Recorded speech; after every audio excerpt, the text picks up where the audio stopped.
Yeah, Netta, and we don't have those details just yet. What we do know is that help is on the way, especially as many residents worry today those vouchers expire. Many of those vouchers are actually coming from nonprofits with the help of the county. So residents who are still in the middle of those renovations, as well as still dealing with mold inside their homes, they want to ask the city, right, what's next? What kind of help is coming? So here's what they told us.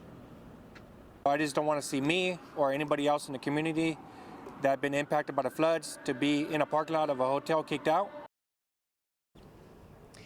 And a city spokesperson tells us the city isn't involved with the hotel placements the county and local organizations did.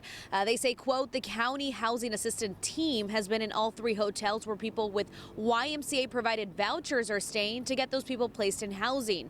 These people are being prioritized over the people who were placed in hotels by the San Diego Housing Commission. The Y and other local organizations worked together to put up more than 400 people in 3 hotels in the South Bay.